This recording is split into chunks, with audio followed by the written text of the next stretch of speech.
Muito obrigado. Obrigado pelo convite, obrigado pela presença de todos que quiseram participar nesta conversa. Eu estou um pouco perturbado hoje por causa de razões de saúde, mas de qualquer forma penso que vamos conseguir estabelecer um diálogo bom. É sempre difícil falar para gente que não se conhece exatamente, mas felizmente desta assistência eu conheço a maior parte, mas é sempre difícil a gente abordar um tema como este, porque 50 anos da história de Moçambique são também 50 anos da minha vida, e isso faz um pouco confusão sempre, distinguir uma coisa da outra. E eu queria, em primeiro lugar, situar um pouco, ou pelo menos fazer 2 ou 3 referências muito breves ao contexto em que aparece o processo da libertação africana, porque algumas das indicações que ali vão são determinantes para compreendermos depois o que se passa.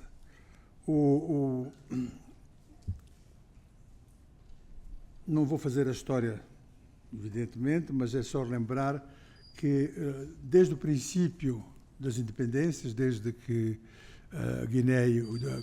Gana e Guiné iniciaram o processo de independência,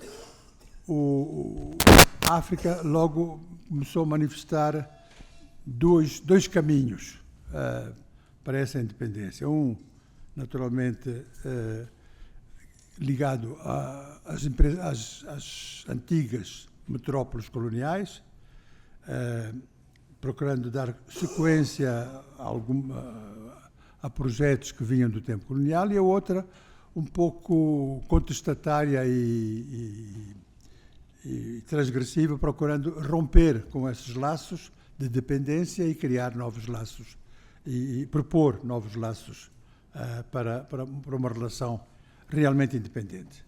Isto traduz-se logo nos primeiros tempos na criação de 2 grupos, o grupo de Monrovia e o grupo de Casablanca, que depois não conseguem, dentro do espírito pan-africanismo, logicamente, mas não conseguem depois concretizar, digamos assim, os seus projetos, e acaba tudo por confluir na criação da Organização da Unidade Africana, que é um projeto mais alargado e inclusivo. Neste processo das independências africanas, as colónias portuguesas aparecem um pouco tardias, e aparecem tardias principalmente porque nós vivíamos num regime extremamente isolado. Portugal era um país pária e as colónias sofriam desse efeito pária da metrópole, e eram, na altura falava-se das colónias francesas, belgas, inglesas e tal, mas pouco se falava das colónias portuguesas. Até que, finalmente, os nossos amigos angolanos tiveram o arrojo e a decisão de contestar pela primeira vez de uma forma orgânica o domínio português das colónias. Como digamos assim, a iniciativa, quer dizer, a ruptura dos angolanos com o colonialismo português foi realmente traumática, porque ela se traduziu depois em março, traduziu-se numa situação muito pesada do ponto de vista humanitário, etc. Angola conseguiu, efetivamente, uma certa projeção internacional, conseguiu que se levantassem as questões, conseguiu que os assuntos fossem para as Nações Unidas, e a questão de Angola, em particular, pôs-se com grande evidência no ano 61, 62. As outras colónias portuguesas vêm depois, Guiné e Moçambique, e já veio um pouco, digamos assim, na onda vem um pouco surfando sobre a entrada abrupta e muito forte de Angola neste processo da libertação.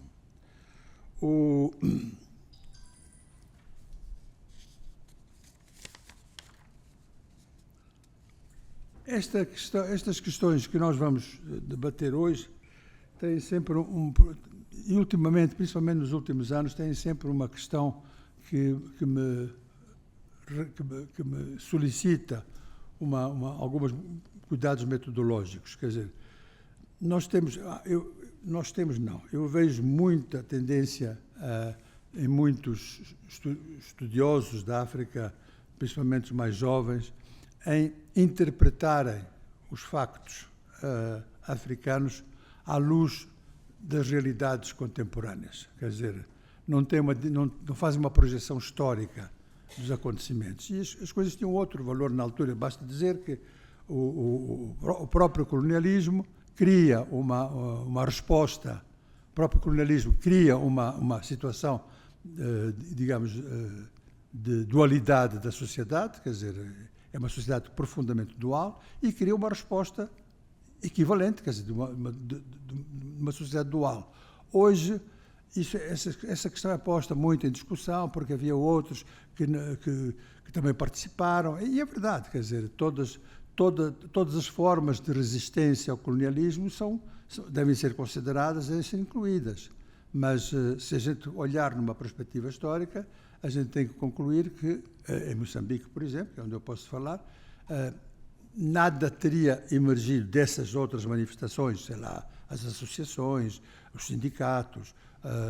Em Moçambique os sindicatos não foram tão importantes, mas as associações foram importantes, mesmo alguns pequenos partidos políticos ou forças políticas, grupos políticos que estavam organizando, não teriam emergido se a Frelimo não tivesse tomado a iniciativa de se confrontar diretamente com o colonialismo.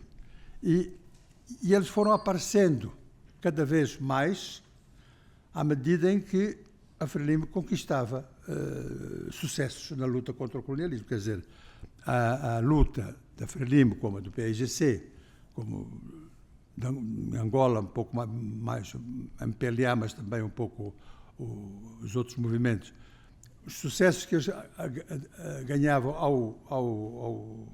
ao colonialismo, as vitórias que tinham sobre o colonialismo, eram mobilizadoras de outras sinergias que existiam na sociedade, mas as quais dificilmente se teriam imposto.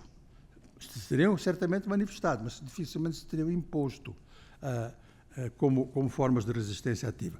O que acontece hoje em dia, e isso é um problema que me preocupa muito, porque ele desvirtua um pouco a história, é que hoje a tendência, muitos jovens pesquisadores, é ver tudo no mesmo plano, ver tudo na mesma direção. E, na minha opinião, isso isso se traduz principalmente numa desvalorização, deliberada ou não, mas eu penso em muitos casos deliberada, uma desvalorização das forças que deram início ao processo. As forças que deram início ao processo da libertação têm muitos inimigos. E esses inimigos estão na Europa, mas muitos desses inimigos estão em África também. E, portanto, é fácil ver essas reações.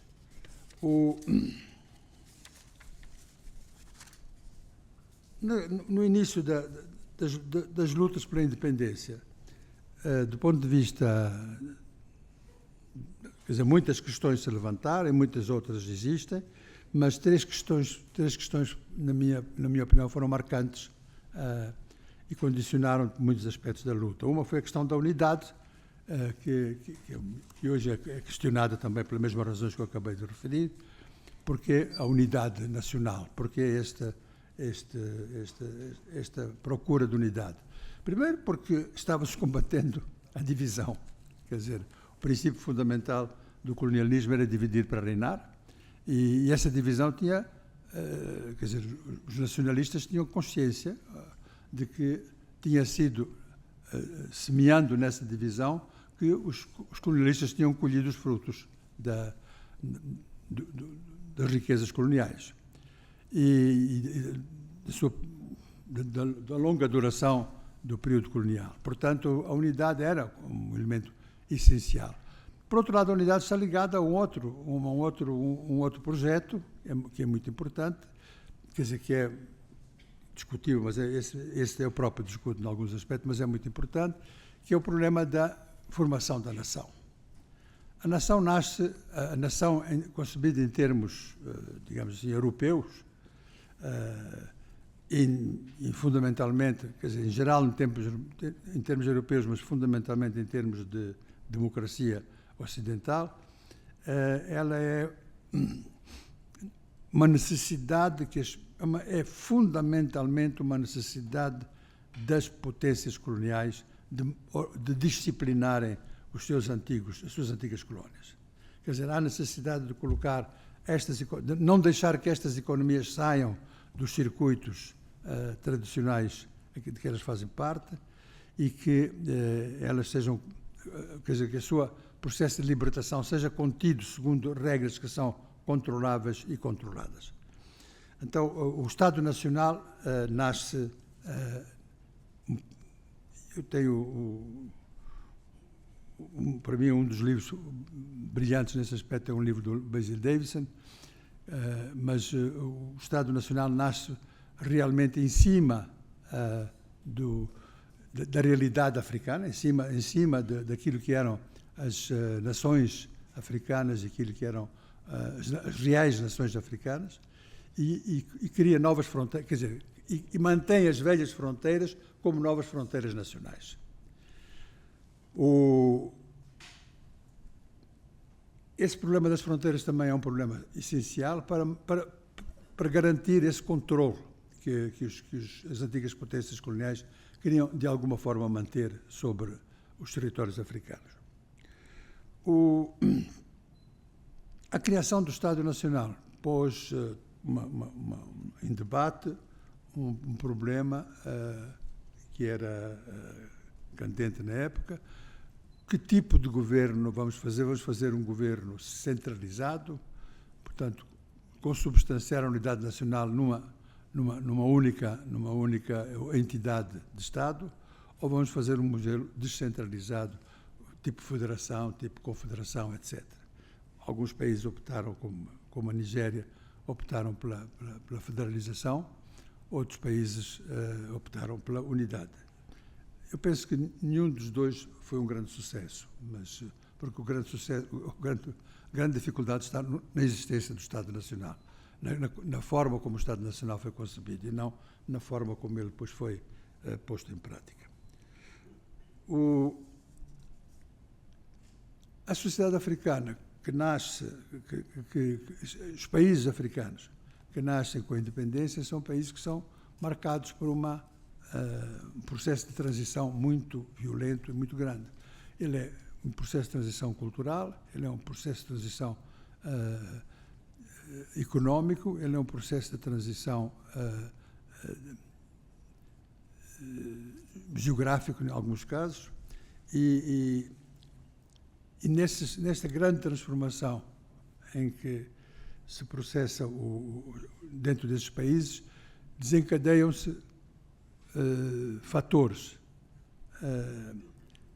centrífugos e centrípetos da sociedade que levam depois à grande dinâmica destes várias propostas que vão surgindo sobre a unidade nacional, ou que forma de unidade, se unitarismo ou federalismo, etc.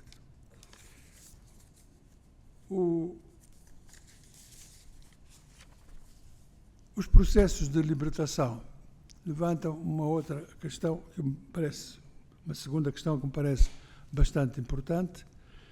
Nós saímos de uma sociedade africana em geral, não quer dizer que sejam todas exatamente assim, porque havia algumas que tinham níveis de desenvolvimento um pouco diversificados, mas em geral são sociedades que não têm ainda constituído uma burguesia nacional, têm, quando muito, constituído uma burguesia comercial, de troca, de atividade de intermediação com o colonialismo e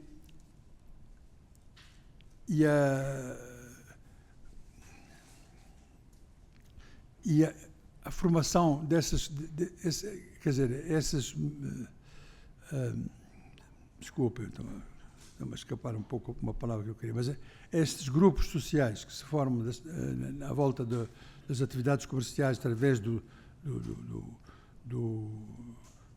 um tipo de economia que era uma economia subsidiária da economia colonial, eles não representam realmente ainda, num primeiro momento, verdadeiras classes sociais, apresentam tendências e grupos sociais com tendências à formação de classes, porque eles não têm uma homogeneidade nos interesses horizontais, digamos assim, do grupo social em que eles estão inseridos. Neste processo é que aparecem dois grandes, eu vou fazer referência rapidamente porque toda a gente os conhece muito bem, aparecem com duas visões de alguma forma contraditórias, mas de alguma forma também complementares. Aparece o pensamento de Fanon e o pensamento de Cabral, que condicionam, no princípio dos anos 60, muito o debate político em África.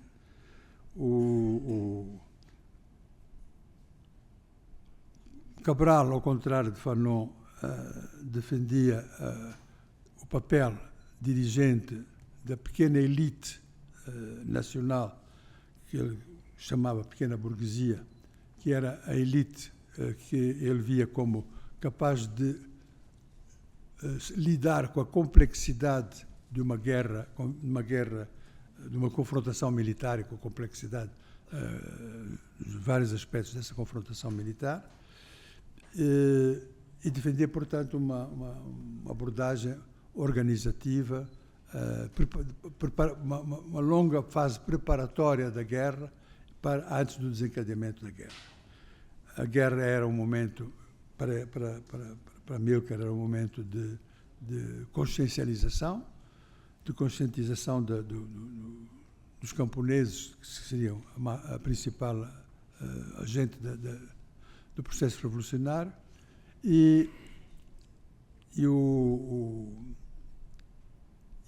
mas ele punha uma questão que depois que levantou na Conferência Tricontinental de Havana, é que esta elite, esta vanguarda da luta, no fim, uma vez conquistada a vitória, tinha dois destinos. Ou se consolidava como burguesia e grupo dominante e, portanto, assumia com todas as consequências essa gestão, digamos assim, de exploração do próprio país, ou se suicidava como classe para mergulhar no seio do povo e levava essa sua contribuição para o seio do povo. Esta visão era, obviamente, uma visão muito romântica do Amílcar. O suicídio de classe não seria a Guiné os primeiros a inventar isso, porque não houve sítio nenhum, mas o raciocínio do Amílcar se encerrava com essa proposta. O Fanon tinha uma visão mais, evidentemente com a sua formação psicanalítica, tinha uma visão de que a libertação era um ato individual e, pela soma dos atos individuais, um ato coletivo. E, portanto, ele achava que cada colonizado se deveria libertar, e se libertar pelo exercício da violência, porque era exatamente a causa da sua alienação e do seu sofrimento. Isto se traduzia depois, do ponto de vista da tática militar, da estratégia militar, num grande predomínio da espontaneidade das massas em prejuízo, quer dizer, ele via a organização das massas como um processo longo, através da luta, uma luta que começa pela espontaneidade das massas, pelo vigor que as massas tinham de cada um de se libertar pessoalmente, e o empenho de cada um de se libertar pessoalmente. E então é um facto que não é do conhecimento de muita, quer dizer, não é do conhecimento geral, não aparece muito nos livros, mas, por exemplo, estas duas visões se confrontaram diretamente, no caso de Angola, no Congo, onde o Amílcar era companheiro do Agostinho Neto e defendia a mesma visão do processo revolucionário, portanto, uma organização, uma estruturação, uma preparação da luta, etc., etc. E o Fanon, que era pela espontaneidade e pela libertação violenta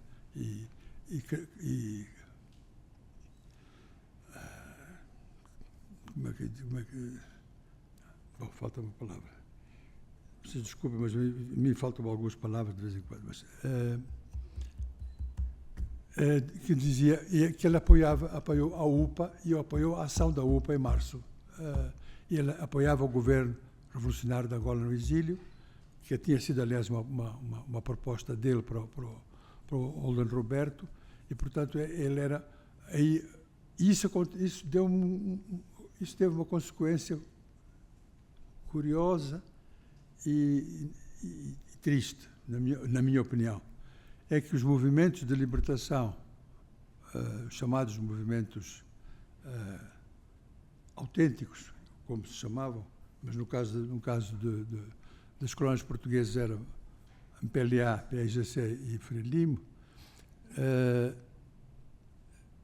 não se incompatibilizaram por causa dessa questão com o pensamento de Fanon. E o pensamento de Fanon, que foi muitas vezes utilizado na prática por todos esses três movimentos, era repudiado como elemento teórico de reflexão sobre a realidade africana. Eu sei isso, na Frelimo era abertamente, no MPLA também falei com muita gente que tinha essa opinião, que não era, que o Fanon era um pensamento nefasto para a África. Na minha opinião, não era um pensamento fundamental para a África.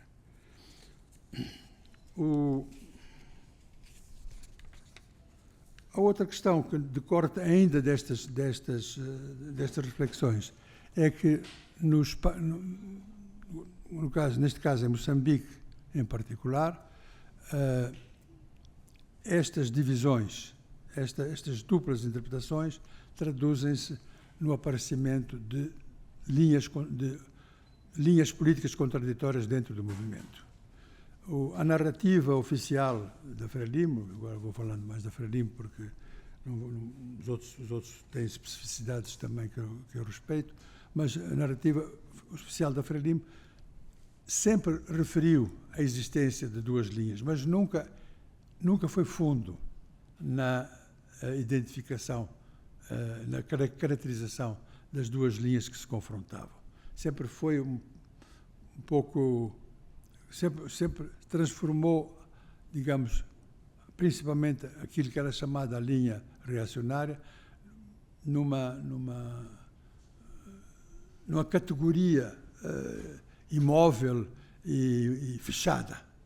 Portanto, todos esses movimentos, todas essas tendências tinham uma força. Nós estávamos numa fase, isto é a minha visão pessoal, nós estávamos numa fase de revolução nacional, que era uma fase importante. Não estávamos numa fase ainda de revolução social. É claro que a revolução nacional tinha implicações sociais, mas não era o objetivo primário da revolução naquele momento, a revolução social. Era a revolução nacional, era a independência, era criar as condições, a base da criação de uma nação. E nessa revolução nacional, digamos que as outras linhas tinham elementos de confluência com aquilo que a gente poderia considerar a linha dominante. E isso nunca foi tomado em consideração. Isso foi sempre marginalizado e penso que pagámos preços elevados, todos nós, mas em Moçambique pagámos preços elevados por essa questão. Porque, a partir daí, uma das questões centrais teóricas da nossa Revolução em Moçambique, que sempre foi uma questão muito batalhada, que era a definição do inimigo. E a definição do inimigo ficou extremamente confusa por causa dessa categorização do inimigo e não da análise do inimigo. O próprio inimigo dentro de si tinha conflitos, como nós também tínhamos conflitos, mas que nós nunca soubemos trabalhar com eles, nunca tentámos trabalhar com eles. E isso depois teve reflexos no problema da nossa luta contra os rhodesianos, teve complexo na nossa luta contra a Renamo. Sempre foi uma luta em que o inimigo era visto como uma coisa fechada, um grupo fechado, um grupo que não tinha, digamos, maleabilidade para se poder penetrar e trabalhar com eles. Essa caracterização do inimigo muito fechada foi um dos problemas graves, e é um problema tão grave que agora, na crise que estamos vivendo em Moçambique, temos uma crise da guerrilha islâmica, que também ela é vista como uma categoria fechada, quer dizer, vista pelo poder como uma categoria fechada, portanto, são todos terroristas, acabou, está resolvido o problema, e não se vai ver as causas sociais desta revolta de jovens, que é uma revolta de jovens fundamentalmente, que foi por aquele caminho, como podia ter ido por outro, e portanto, torna o inimigo a única forma de resolver o problema com esse inimigo, visto dessa forma, é a sua eliminação física, não tem outra forma. E isso é uma coisa terrível como conceito. Eliminação física não quer dizer matar um por um, estou a dizer, como grupo, eliminar fisicamente como grupo. Agora, com esta revolta dos jovens que está em curso em Moçambique há 4 meses, que, na minha opinião, é uma coisa altamente justificável, porque a gente já, quem estava mais próximo, quem está mais, eu, por exemplo, e muito mais outros, meus colegas, debatemos várias vezes sobre a nossa surpresa, por que não se revoltaram ainda, até recentemente, porque a situação era de tal forma polarizante e nós tínhamos a percepção, eu estou a falar com alguns outros companheiros dos velhos tempos, mas poucos, infelizmente, temos a percepção de que nós não tínhamos capacidade, já não tínhamos nem idade, nem capacidade, nem o direito de dirigir e de participar numa sublevação como esta dos jovens agora, porque eles eram outra geração, eles tinham outras perspectivas, eles tinham outras expectativas, eles tinham outras... tinham que criar a sua própria ideia, como nós criámos nos anos 60 para a independência. Esta questão da definição do inimigo vista de uma forma assim fechada foi um grande erro que nós cometemos a nível da Frelimo, um erro histórico que nos marcou que nos marcou sempre. E finalmente, estou quase na hora, eu queria tocar mais um outro ponto, antes na minha opinião, que são as questões mais interessantes para nós debatermos. Deixa eu ver aqui qual era.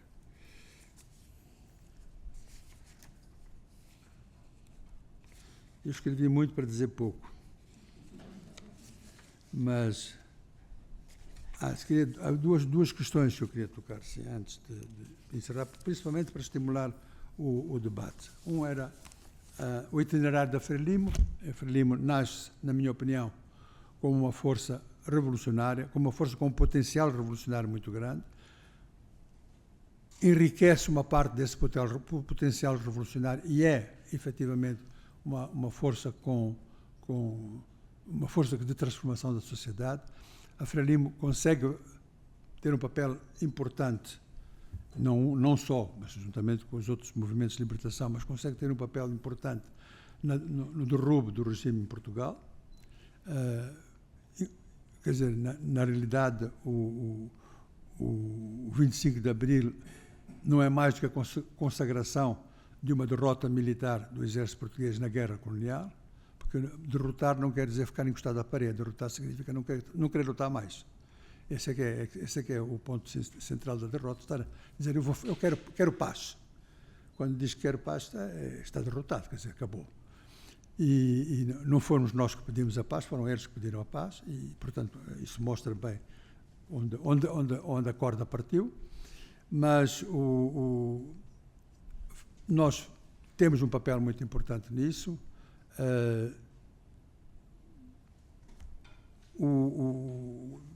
Conduzimos, de alguma forma, bem o processo que levou à independência de Moçambique. Houve tentativas por parte... bom, mas isso vou voltar, quando for ao 25 de Abril falo nisso. E é um período de grande prestígio e de grande entusiasmo e de um papel histórico muito importante da Frelimo na história de Moçambique. Nós tomamos o poder, a tomada do poder, quem felizmente estão aqui vários companheiros que estiveram em situações semelhantes, sabem perfeitamente como é. A ruptura do poder é uma ruptura muito traumatizante, não necessariamente para nós, mas para todos os que estão envolvidos. E nós assistimos a casos de sabotagem económica absolutamente... Assistimos, eu vou dar, só para explicar que não é só numa vertente que estou vendo a coisa. Eu estava provisoriamente a trabalhar no Ministério dos Transportes, no Governo de Transição, e chegou um trabalhador aflito, dizendo que estão a matar o gado lá na propriedade onde eu trabalho. Então nós criámos ali um grupo de 4 pessoas, e metemos no carro e fomos para lá rapidamente ver o que é que se passava. E chegámos lá e vimos umas dezenas de cabeças de gado mortas já no campo. Levávamos connosco um veterinário, um técnico de veterinária, não era um veterinário, mas era um técnico de veterinária. Ele foi logo procurar ver o que é que era, e ele, o capataz, o dono, o gerente daquela propriedade, tinha nessa manhã embarcado para Lisboa e tinha deixado o tanque racisida envenenado. Portanto, o gado, à medida que passava ali, era envenenado automaticamente pelo tanque racisida. E estava morrendo. E, bom, interrompeu-se todo o processo e tal, enfim. O que morreu, morreu. O que não morreu, alguns tiveram que ser mortos depois, que já estavam bastante mal. E bom, isso era para mostrar até como é que era o processo de sabotagem económica. Sabotagem económica, cortaram fios. Não, a sabotagem económica era isto, era não deixar as coisas, quer dizer, deliberadamente não deixar as coisas avançar. E foi devo dizer que ainda hoje mantenho a imagem. Nós obviamente tivemos que queimar aquelas carcaças, porque a população, logicamente, iria comer aquela carne, se nós não tivéssemos deixado de ficar no terreno. E, por muito que a gente dissesse não comam, iriam comer. Tivemos que juntar as carcaças e queimá-las. E aquele incêndio das carcaças, o cheiro das carcaças, todo aquele aspecto infernal, realmente, ficou marcado até hoje na minha cabeça. Eu lembro perfeitamente dos detalhes, como se fosse um filme. Este é um dos exemplos. Podia contar 20, 30 exemplos parecidos com este, mas não é o caso. Mas também contar os erros que nós cometemos. E cometemos erros por ignorância, não com o objetivo de prejudicar o povo, mas por ignorância. Talvez o mais clamoroso tenha sido no processo de transformação da nossa agricultura em agricultura mecanizada, quer dizer, no projeto que tínhamos de mecanizar a agricultura. Nós fizemos um grande investimento com os restos que tínhamos na gaveta para comprar tratores e máquinas agrícolas, etc., para um projeto de irrigação muito grande que havia no sul de Moçambique, no Chocó. O investimento foi realmente acima foi no limite das nossas possibilidades. E um ano depois, metade destes tratores, mais de metade destes tratores estava parado no campo. E é curioso, não tenho nenhuma inibição em dizê-lo, que ficou sempre um pouco uma interrogação, mas porquê? O que é que se passa? Onde é que falhamos? Qual foi o erro que cometemos? Até que, menos de um ano depois, eu fui uma visita aos Estados Unidos, já profissional, já como ministro, e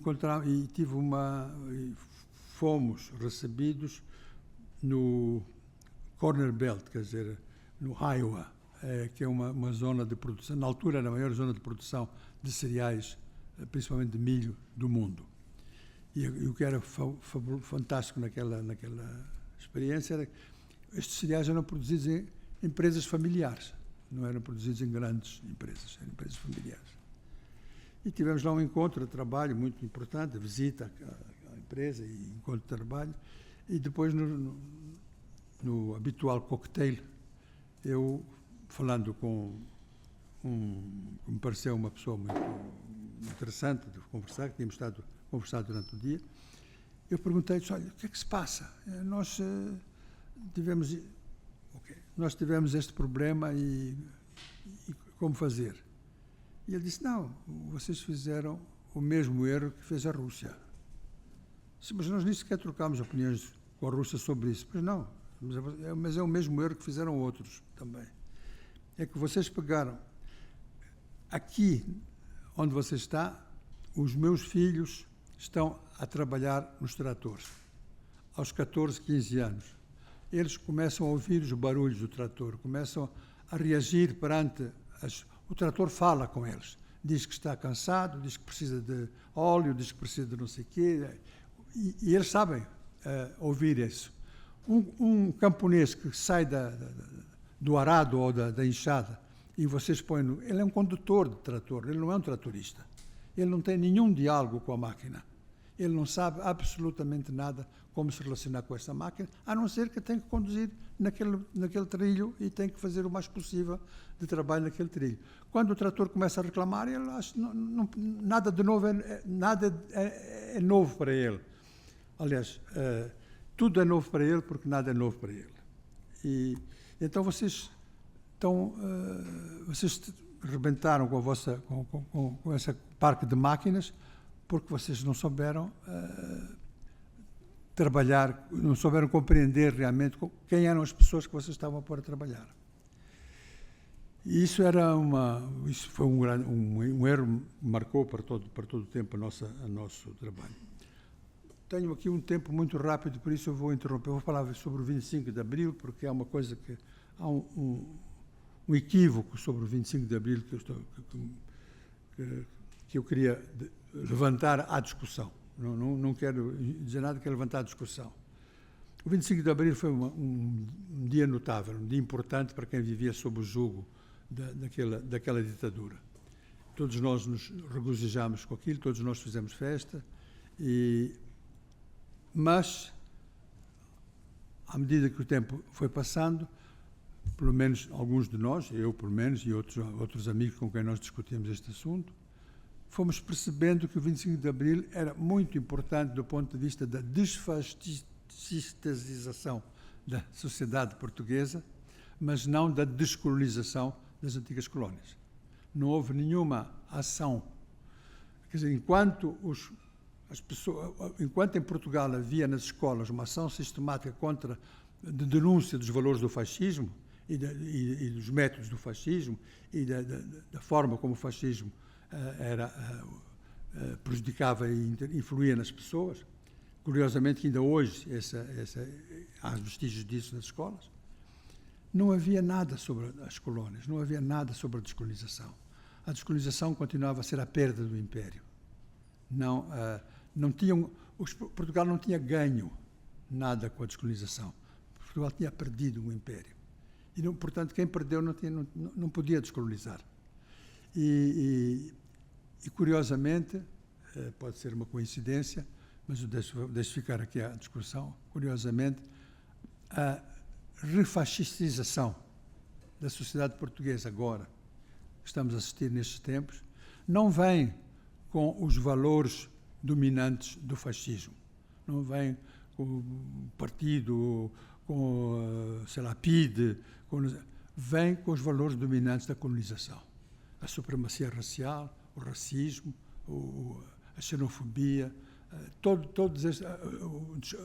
a marginalização cultural, a intransigência religiosa, quer dizer, todos estes aspectos que marcaram profundamente a sociedade colonial são os aspectos que hoje estão a fazer renascer o fascismo em Portugal. Não é a PIDE, ninguém fala na PIDE em Portugal, porque ela foi descolonizada, a PIDE. Porque a máquina repressiva do fascismo foi objeto de um trabalho político em Portugal. Mas a máquina repressiva do colonialismo... Vocês hoje vão a Portugal, perguntam, então, e a PIDE? A PIDE e tal. Quantas pessoas morreram nas mãos da PIDE? 100 e tal. 100 e tal morriam por semana, em qualquer uma das colónias. Por semana, em qualquer uma das colónias. Muito mais que isso. Mas o que fica na cabeça dos portugueses é que a PIDE matou 100 e tal pessoas, em 40 anos de ditadura.